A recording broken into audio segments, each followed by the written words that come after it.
पूरी जमीन सेहत देने वाली हरियाली से ढक गई है और जंगली जीव खूब पल बढ़ रहे हैं।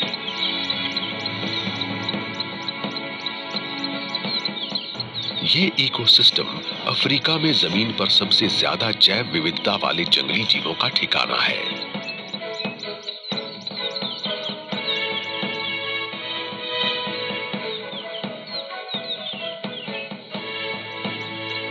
साल के इस समय गर्मी में होने वाली बारिश सुनिश्चित करती है कि यहाँ के सभी गड्ढे और जल कुंड भर जाएं।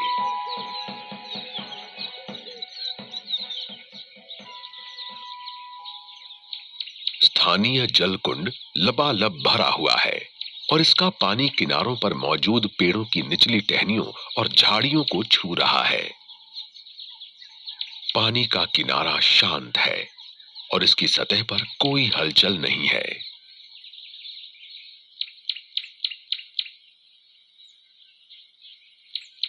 आसपास का जंगल भी खामोश है और लगता है यहां कोई नहीं है।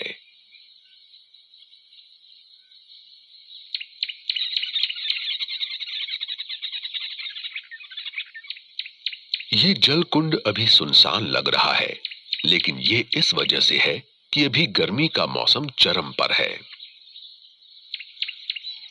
अभी जंगल में हर जगह पानी उपलब्ध है और जीवों को यहाँ उतनी बार नहीं आना पड़ता जितनी बार वो जाड़े के सूखे महीनों में तब आएंगे जब ये पानी का मुख्य स्रोत बन जाएगा।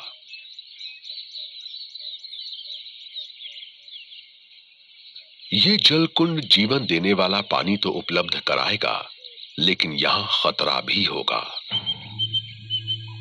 इस पानी पर निर्भर करने वाले जीव इस जल कुंड के आसपास घूमने वाले शिकारी जीवों का आसान निशाना बन जाएंगे।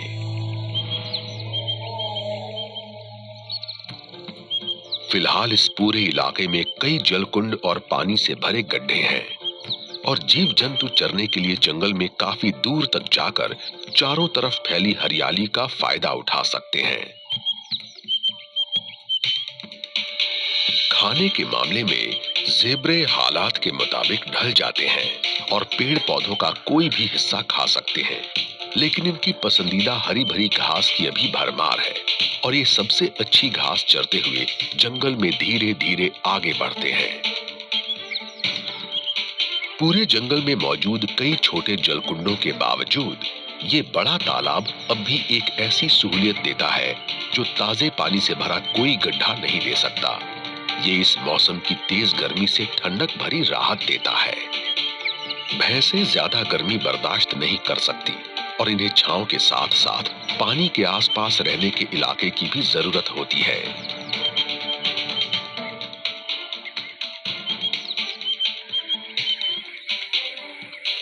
नर अक्सर कीचड़ में बैठे रहते हैं, जिससे इन्हें ठंडक तो मिलती ही है, साथ ही ये इनकी खाल के लिए भी फायदेमंद होता है और काटने वाले कीड़े मकोड़ों से भी बचाता है।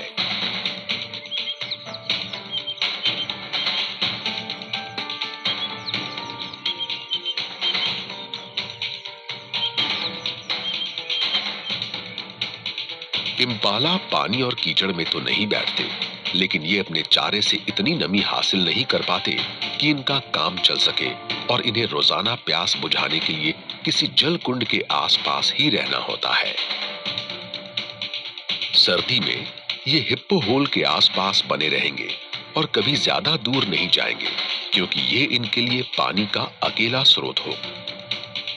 सर्दी में ये हिप्पो होल के आसपास बने रहेंगे और कभी ज्यादा दूर नहीं जाएंगे, क्योंकि ये इनके लिए पानी का अकेला स्रोत होगा।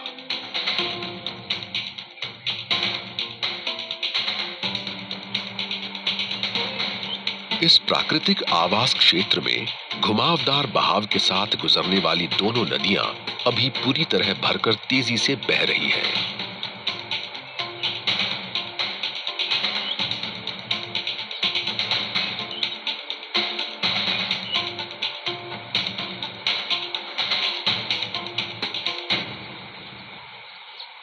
जाड़े में पानी का स्तर कम हो जाएगा और कुछ जगहों पर तो ये बिल्कुल गायब हो जाएगा, लेकिन हर साल गर्मी में होने वाली बारिश से ये सुनिश्चित हो जाता है कि सैंड और साबी नदियां यहाँ के जीवों को चाहे थोड़ी मात्रा में ही सही, लेकिन हमेशा पानी उपलब्ध कराती रहे।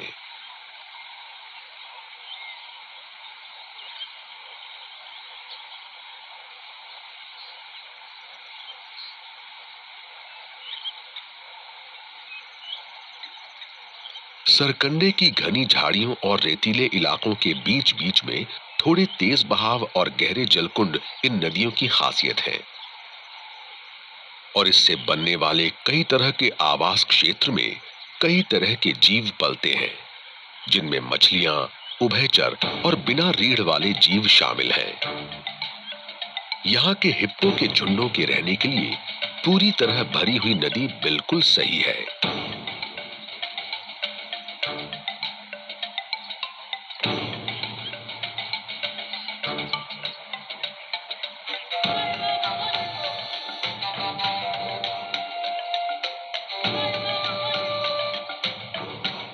गहरा पानी झुलसा देने वाली धूप से बचाता है और नदी के किनारों पर मौजूद जंगल में बड़े-बड़े पत्तों वाले पेड़ों के नीचे उगी घनी घास से हिप्पो को चरने की बढ़िया जगह भी मिल जाती है।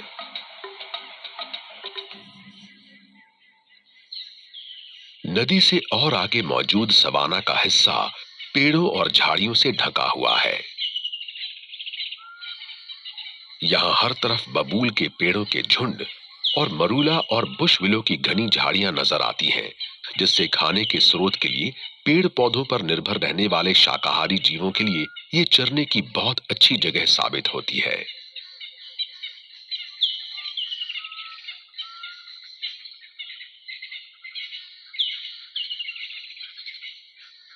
ज़ेब्रे जैसे शाकाहारी जीवों के प्रजनन का कोई निश्चित मौसम नहीं होता, लेकिन इनकी सबसे ज्यादा संतानें गर्मी में ही पैदा होती हैं।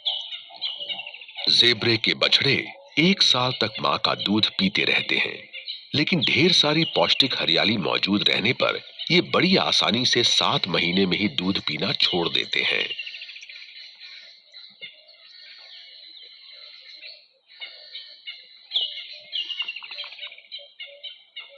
शाकाहारी जीवों के पलते बढ़ते झुंडों से उन शिकारी जीवों को भी ढेर सारा भोजन मिलता है, जिन्होंने यहाँ अपने इलाके कायम कर रखे हैं।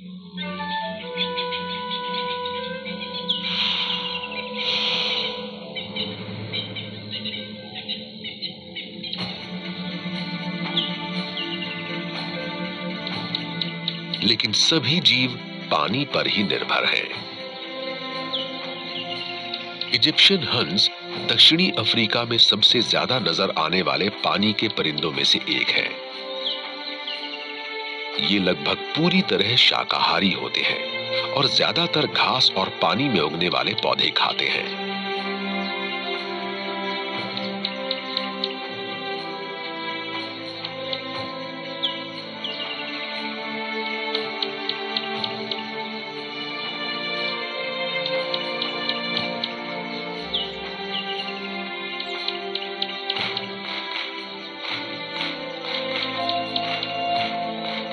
लेकिन इजिप्शियन हंसों के अलावा दूसरे परिंदे भी इस जल कुंड का इस्तेमाल करते हैं। पानी से सीधे जुड़े नहीं होने के बावजूद मैना हर उस जगह पर होती है जहां भैंसें मौजूद होती हैं। ये छोटे परिंदे सिर्फ बड़े जानवरों की पीठ पर मिलने वाले भोजन से ही पेट भरते हैं। खाल पर पलने वाले परजीवियों, पिस्सुओं और दूसरे कीड़ों से इन परिंदों को पेट भरने का अच्छा जरिया मिल जाता है। लेकिन जल कुंड में कीचड़ में बैठी भैंसों का फायदा सिर्फ मैना ही नहीं उठाती।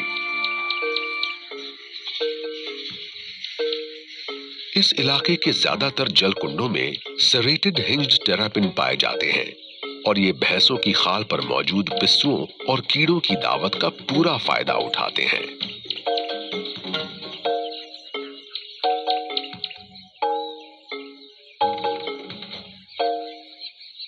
पूरे दक्षिणी अफ्रीका में पानी और उसके आसपास पाया जाने वाला एक और आम सरीसृप नाइल मॉनिटर लिजर्ड है।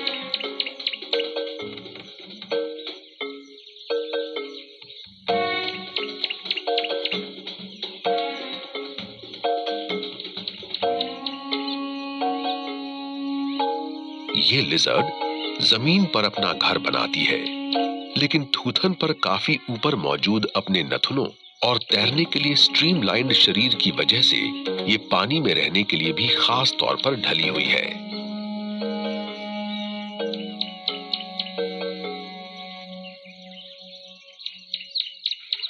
छोटे चूजे लजीज नाश्ता साबित होते हैं और जब पानी का स्तर बया पक्षियों के नीचे लटकते घोंसलों तक पहुंचने लगता है तो उन्हें पकड़ना आसान हो जाता है।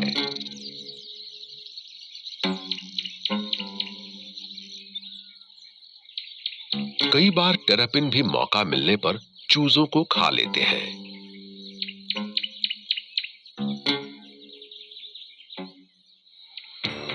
लेकिन बहुतायत का ये समय ज्यादा दिनों तक कायम नहीं रहता। गर्मी के मौसम का अंत करीब है और अब तापमान कम होने के साथ साथ बारिश भी बंद हो जाएगी। जंगल के धीरे धीरे सूखने के साथ ही इस पूरे इलाके का रंग बदलने लगेगा।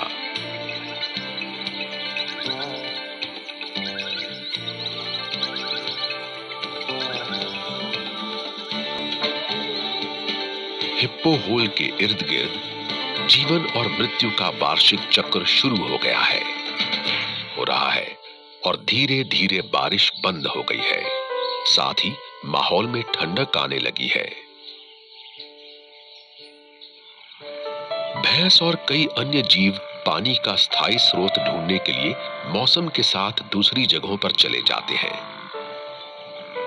यहां इन्हें ज्यादा दूर जाने की जरूरत नहीं पड़ती।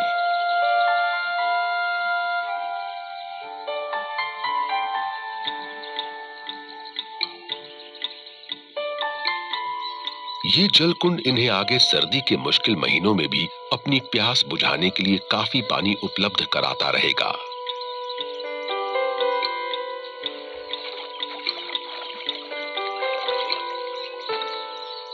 लेकिन अभी गर्मी का मौसम खत्म नहीं हुआ है और चरने के लिए काफी हरियाली मौजूद है।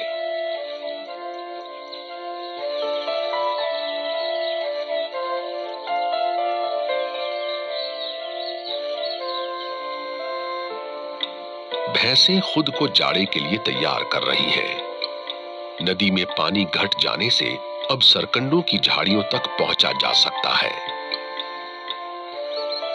इन दलदली जगहों पर चरते हुए भैंसें अपना वो सेहतमंद वजन कायम रखेंगी जो इन्होंने गर्मी के मौसम में प्रोटीन से भरपूर घास चरकर हासिल किया था। भैंस का मुंह लंबी घास को खाने के लिए पूरी तरह ढला होता है। ये अपनी जीभ से घास को मुंह में खींचकर काटने वाले निचले दांतों से डंठल को अलग कर देती हैं। जुगाली करने वाले सभी जीवों में भैंसों का पाचन तंत्र सबसे कारगर होता है। ये पेड़ पौधों के लगभग हर रेशेदार हिस्से को पचा सकती है और उससे पोषण भी हासिल कर सकती है। इससे इन्हें सबसे मुश्किल समय में भी अपना पेट भरने लायक चारा